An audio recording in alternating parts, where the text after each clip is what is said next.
Reflexive pronoun. Reflexive pronoun को हम उर्दू में माकूसी ज़मीर कहते हैं।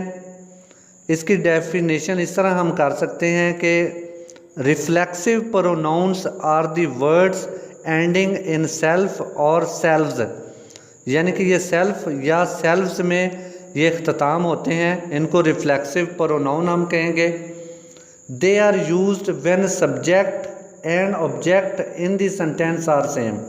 इनको कब इस्तेमाल किया जाता है? इनको तब इस्तेमाल किया जाता है जब फ़िक्रे के अंदर सब्जेक्ट और ऑब्जेक्ट जो हैं वो एक ही हों। जैसे कि I believe in my self, मुझे अपने आप पर यकीन है। अब देखिए यहाँ पे सब्जेक्ट और ऑब्जेक्ट जो है वो एक ही चीज़ है।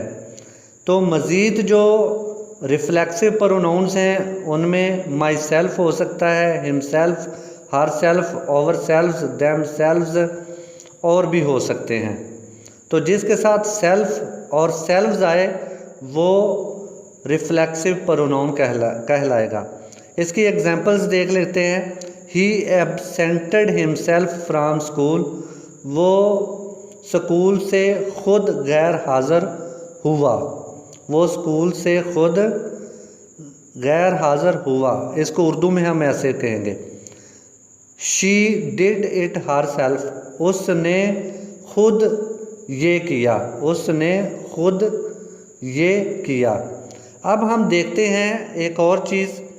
डियर स्टूडेंट्स, एक और चीज़ बताने लगे हैं कि if a reflexive pronoun is used to give more emphasize on a subject और एन ऑब्जेक्ट, यानी अगर एक रिफ्लेक्सिव प्रोनाउन जो है उसको किसी सब्जेक्ट पर या ऑब्जेक्ट पर ज़्यादा ज़ोर देने के लिए इस्तेमाल किया जाए तो फिर हम इसको कहेंगे इंटेंसिव प्रोनाउन और एम्फेटिक प्रोनाउन, यानी फिर हम उसको इंटेंसिव प्रोनाउन या एम्फेटिक प्रोनाउन कहेंगे।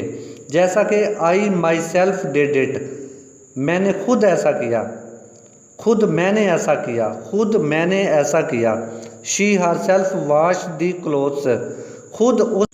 इसमें यह है कि जो रिफ्लेक्सिव प्रोनाउन है और रिफ्लेक्सिव प्रोनाउन और इंटेंसिव या एम्फेटिक प्रोनाउन में ये फ़र्क होता है सिंपली समझने के लिए कि अगर वर्ब के बाद जो है वो रिफ्लेक्सिव प्रोनाउन यूज़ किया जाए, अगर बाद में इस्तेमाल किया जाए तो ये रिफ्लेक्सिव प्रोनाउन होगा, और अगर वर्ब से पहले इस्तेमाल किया जाए तो ये इंटेंसिव या एम्फेटिक प्रोनाउन होगा।